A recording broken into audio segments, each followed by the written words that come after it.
here. Yeah, no, I know that thing, and I think you're... He said to me, he said, no, you're getting a management certificate, you spend very good with money. I never even heard of that, until that really. So, I mean, it's just little things like that. I'll run through it, so I'll have a read of it, actually. But have a bit of time. Here you were in the studio last night. Yeah.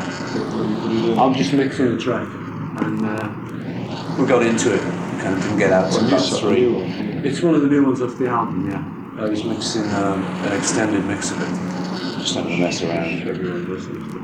Yeah, it's good fun. And I got my own studio, so it's this kind of specialist thing. You normally farm them out to these very specialised people, and they wreck them and send them back.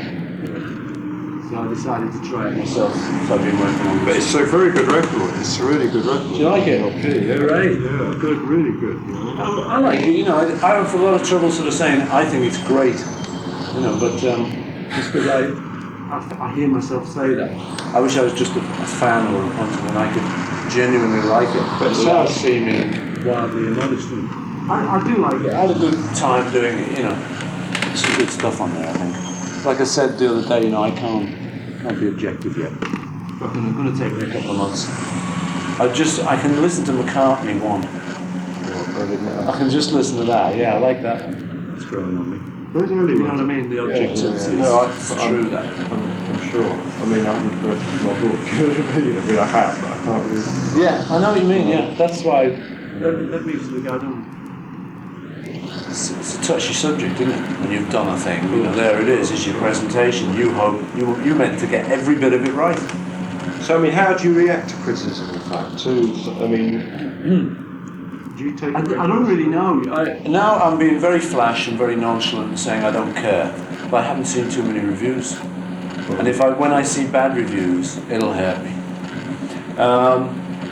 But I am giving myself a bit easier time in life these days. I've gone through so much criticism, and not just from critics, from people like John, over so many things, that like a fool, I can actually just stood there and sort of said, yeah, well, you must be right, I've done this, that wasn't too nice and stuff. I'm beginning to see it a bit differently now. I'm beginning to see a lot of what they say is their problem, not mine, a lot of the time. And in John's thing, when as you, I think you obviously know, he was going through a lot of pain when he said a lot of that stuff. And he felt that we were being kind of vindictive against him and Yoko. In actual fact, I just answered a question on the American TV thing. I think we were quite good, looking back on it, and knowing people in life. Many people were just down tools with a situation like that. You just said, look man, she's not sitting on our amps while we're making a film. I mean, that wouldn't be unheard of. I mean, Sean Penn. Do you know what I mean? Right. That most people would just say, we're not having this person here. Don't care how much you love her. But we were actually quite supportive. Not supportive enough. It would have been nice to be really supportive, because then we could look back and say, weren't we really terrific? But looking back on it, I think we were okay. We were never really that mean to you. And I think a lot of the time, John suspected meanness where it wasn't really there. Oh, he's presumably very paranoid. I think so. I mean, he warned me off Yoko once. Look, this was my chick, just because he knew my reputation. I mean, we knew each other rather well. And I felt, I just kind of said, yeah, no problem. But I mean, I sort of did feel he ought to have known I wouldn't. I mean, he was going through, I'm just a jealous guy, he was a paranoid guy. And he was into drugs, heavy. Yeah, which makes you paranoid. He was into heroin. And yes, I know. See, which I haven't realised till just now. It's all starting to sort of click a bit in my brain. I was just figuring, there's John, my buddy, and he's turning on me because he perceives that I'm the McCartney bandwagon. He once said to me, they're all on the McCartney bandwagon. He was in interviews. And to me, I was just releasing a record. Okay, so you can call it McCartney bandwagon, but it's no harm. It's no more than anybody else does when he put out a record. And yet things like that were hurting him. And looking back on it now, I just think it's a bit sad, really. Because I saw that thing in the Observer last week. Yeah, well, I mean, I think that starts to show some of the pain he was going through. I think, hell, anyway, look, he was a great guy, great sense of humour. If he did it, I'd do it all again. I mean, I'd go through it all again and have him slag me off all again. You know, just because it was so great. Those are all the down moments. But there was much more pleasure than has really come out. Every article now, I'm always saying, I'm sorry if yesterday I had a John or something. Really, I'm quite happy. I mean, I had a wonderful time with one of the world's most talented people. You know, that's like a plus. I say, we had all these crazinesses. But for instance, if someone took one of your wedding photos, if you're married, yeah. Someone took your wedding photo and put a funeral on it. You kind of, you tend to feel a little bit sorry for the guy. You think, wait a minute, you know. I mean, I'll tell you what, if I'd ever done that to his thing, it would have just hit the roof. But I kind of just sat through it all and was mild-mannered Clark Kent. But this was hurting you, presumably, though? Or, not half, yeah. But I mean, when did you actually get a perspective on it? I still haven't. It's still inside me. I was just talking to someone the other day. I said, John was lucky he got all his hurt out, got all his pain out, he got all his feelings out. I'm not really that kind of person. I'm a different sort of personality, so there's still a lot inside me that sort of is still trying to work it out. And that's why, you know, it's kind of good to see that wedding funeral bit, because I started thinking, wait a minute, this is someone who's going over the top. This isn't just your average jibe. This is like paranoid. This is paranoia manifesting itself. And so my feeling is just like it sort of was at the time, which is like, you know, he's my buddy. I don't really want to do anything to hurt him, or his memory, or anything. I don't want to hurt Yoko. But at the same time, it doesn't mean I understand what went down, or it doesn't necessarily. I mean, I went at Yoko's request. I went to New York recently. Did you take sugar? No. I went to New York. She said she wanted to see me, and I said I was going through New York and stuff, and so I kind of stopped off and rang her. She said she couldn't see me that day. I was in New York. I was like 400 yards away from her, and I said, well, I mean, I'll pop over any time today, 5 minutes, 10 minutes, whenever you can squeeze me in. She said, it's going to be very difficult. I said, well, okay, I understand. What is the reason, by the way? She said, I was up all night with Sean. I said, well, I understand that. I got 4 kids, you know, I understand that terrible and stuff, but you're bound to have a minute today, sometime. I said, I'm leaving soon. Can't really hang around. And she asked me to come. Flown in specially. Oh, wait, you've gone there specially? Yeah. To see her? Yeah, to see her. And she didn't see me. So I kind of a little bit humiliated, but I said, okay, 9:30 tomorrow morning then. Let's make an appointment. She rang up about 9 o'clock and said, could you make it tomorrow morning? But I mean, completely off the record, I mean, she's still on something, isn't she? I was told she's still on methadone, isn't she? I don't know. I really don't know. I mean, it sounds I honestly don't know, man. I honestly don't know. So that's the kind of thing, you know, what I'm saying is like, I'm beginning to think it wasn't all my fault. I'm beginning to let myself off a lot of it. Do you have a lot of guilt? Did you take them? Yeah, well, when some of the world's greatest entertainer calls you Engelbert Humperdinck, you get feelings of something. And yeah, I always felt guilty. Always felt guilty. But looking back on it, I keep thinking, okay, let's try and analyze it. Now, John was hurt. What was he hurt by? What was the single biggest thing that we can find in all our research that hurt John? Now, the biggest thing I can find is that I told the world the Beatles were finished. I don't think that's so hurtful. I know he'd said, you know, it was like for publicity for my album, but I don't even think that's hurtful. Big deal. No, 4 months after the group. Traditionally, people do these things at the appropriate point anyway. You might as well do that. But 4 months after the group's broken up, and we've waited for 4 months to see if it'd get back together again, I then announced. I'll tell you what was unfortunate, the method of announcing it all. Which again, there's a story behind that. Which was that I said to the guy at the office, happened to be Peter Brown of book fame. I said, I've got an album coming out, McCartney. I don't really want to see too much press. Can you do me some question and answer things? So he sent all those questions over. I answered them all. We had them printed up and put in the press copies of the album. But I think the perception of that when it arrived on the journalist's desk was, oh, this is McCartney, really from... It wasn't a number, see. I see it now and I kind of shudder. I think, oh, bloody hell. I can see it quite clearly. At the time, It was me trying to answer some questions that were being asked, and I decided to not fudge that question. And I say, looking back on it, I don't think, I mean, if that's the most hurtful thing I did, I haven't really heard much else beyond that. We didn't accept Yoko totally, but like I say, you know, how many groups do you know these days? I mean, it's a joke. It's like Spinal Tap. Of course. I mean, it's the Spinal Tap joke. Actually, it's something I always thought, you know, I always have this assumption when I go and interview groups, say you interview everyone, you think everyone knows what's going on. And you talk, but you talk to individual members and you find no one knows what's going on. They don't communicate at all, you know. And then you start seeing it on stage, you know, like, you know, you suddenly see how separate they are on stage. Daltrey and Townsend, you know, or the Clash was the same, you know. Daltrey and Townsend on Live Aid. Pete started copying Roger's movements because he knows exactly what Roger's going to do. And so in the end, Roger started doing Pete's movements. They pissed each other up, something terrible actually. But anyway, generally speaking, you know, what I'm saying is, I love John. I was his best mate for a long time. Then the group started to break up. It was very sad. I got the kind of rap as being the guy who wrote the group up. Well, that's not actually true. But you had to actually do it anyway to get out of that. No, it wasn't actually true. Legally, yeah, legally I had to. But he'd already said it was broken actually months before, yeah. And so I got into this legal thing.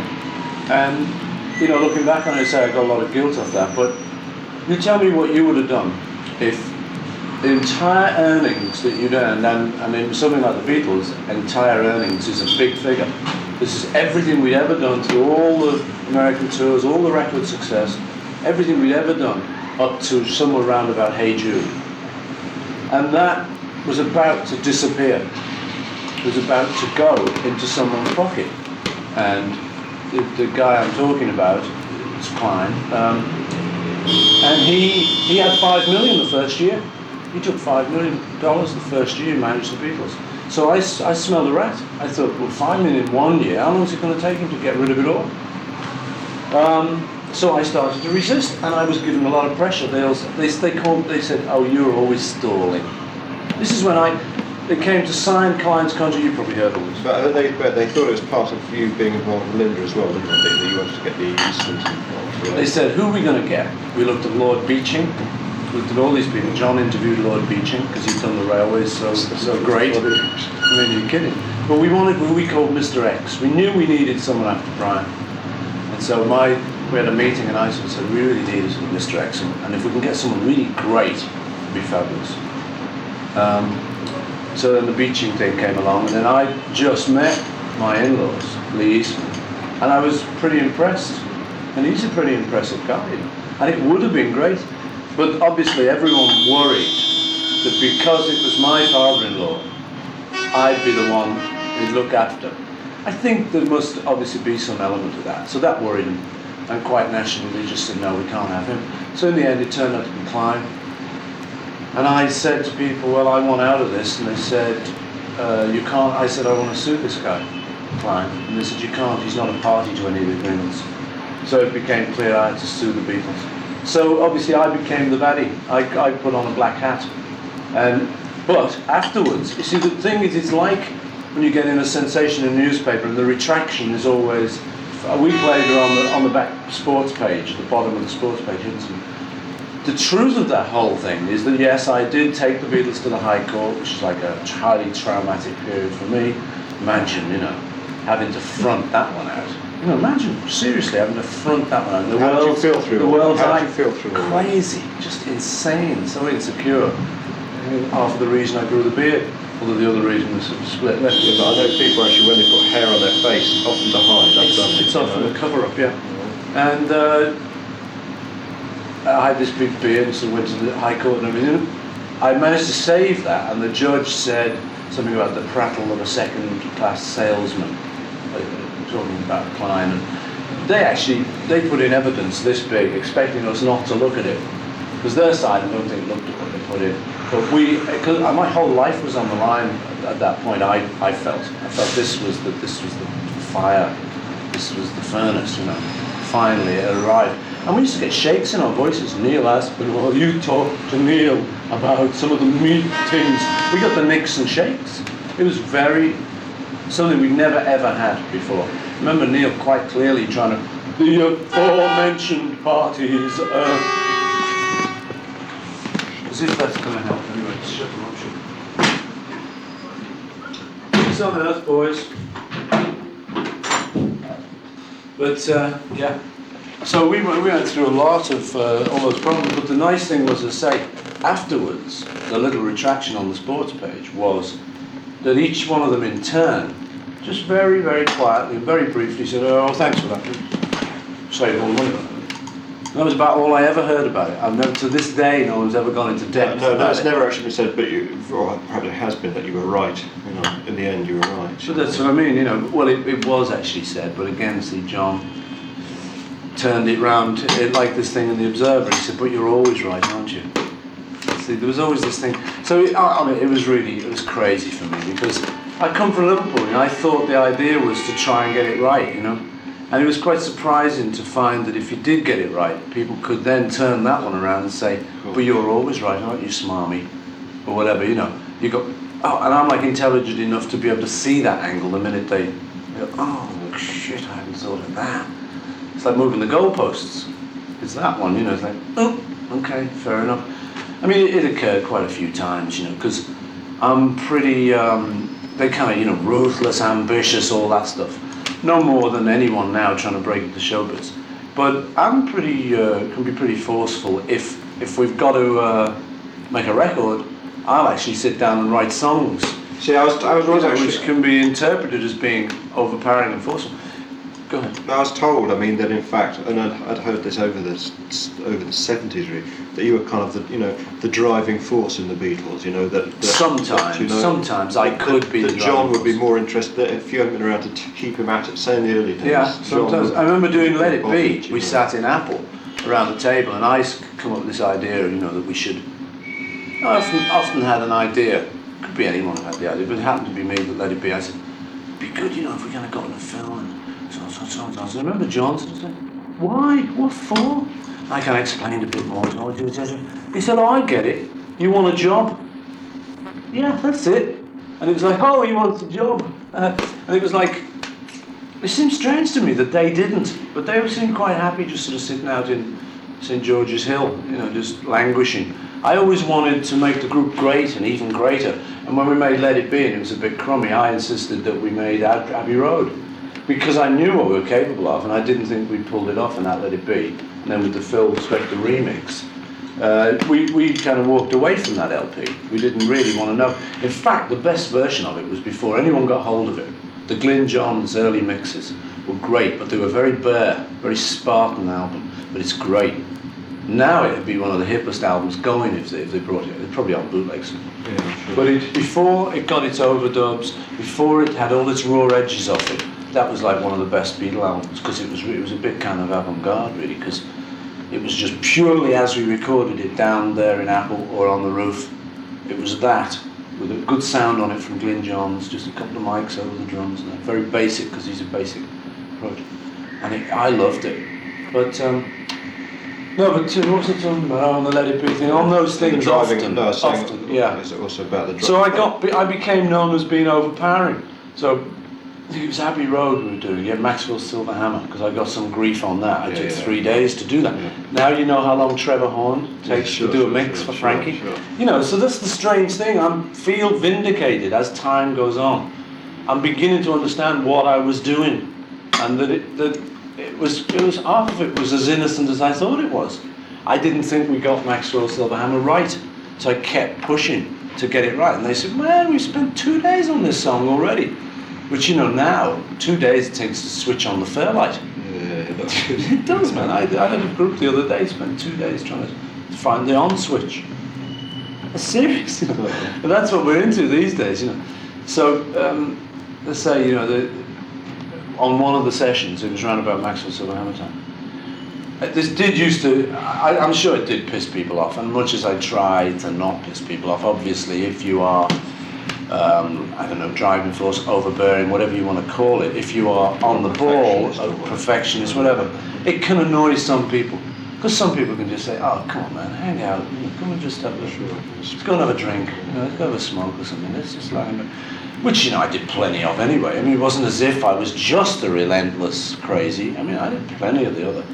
It just seemed to me when we had a session booked, it was a cool idea to turn up, but that wasn't always the case. Like Sergeant Pepper, George turned up for his number and a couple of other sessions, but not very much else. Because George was supposed to have resented you for always getting on his back. He did resent it. But you see, for instance, two examples. One, on Abbey Road, I was beginning to get too producery for everyone. George Martin was the actual producer, and I was beginning to sort of be too definite. And George and Ringo turned around and said, "Oh, look, piss off. We're fed up. Just back off. We're fine. We're grown-ups, and we can do it without you. Fine." So I kind of go, one of those people like me who don't realise when they're being overbearing. It can become as a great surprise to actually be told you are overbearing, So I completely clammed up and sort of backed off and sort of went, right, okay, I'm burned. Back off. They're right. I'm a turd. Sit here, fine. Okay, guys. So a day or so went by, 2 days, and the session started to flag a bit. Ringo eventually turned and said, "Come on, produce, come on." And so it was like, you couldn't have it both ways, You either had to have me doing what I did, which, let's face it, I hadn't done too bad, or I was going to back off and become paranoid myself, which is what happened. There's a lot of Wings was to do with that I'd been told I was so sort of overbearing, that for instance, if the guitarists in Wings wanted to play a solo a certain way, I wouldn't dare tell them not, that it wasn't a good idea. And the other example that really pissed George off, but I do think I was right, was when we were making Hey Jude, but you're old, I hear it now, it's still got the same. Anyway, was we were making Hey Jude, and to me, it had to have a sparse opening. Hey Jude, Jude, Jude, Jude. Just have this intimate opening, and it was going to build, and a kitchen sink, and eventually get to Nirvana, or near Nirvana. Anyway, so I start off, Hey Jude, and George went, no, don't make it bad, take a sad song, I'll make it better, and George was answering every line through the whole song, and I just said, no, I really don't want that, it's my song. So we always had, the rule was whoever song it was got to say how the arrangements were. So of course, that pissed him off. And I'm sure I pissed Ringo off when he couldn't quite get the drums to USSR, and I sort of sat in. I'm actually still very aware of that. It's a very weird thing to know you can do a thing that someone else is having trouble with, because one, you make it very simple, but just going down and doing it and just bluffing right through it and thinking, the hell, at least I'm helping. But obviously the paranoia comes in but I'm going to show him up. And I was very sensitive to that. I still am. I remember sort of hours sitting around thinking, should I say anything? And in the end, it always came to, you should have said something. So, it's very hard thing to balance that. So in the end, like I say, sometimes I was overbearing, sometimes they liked it, so it worked out. Do you have much to do with them now, George? I'm just starting to get back with them, really. It's all business troubles. It's all business troubles. Seems to be. I mean, that's what spoils the whole thing for us.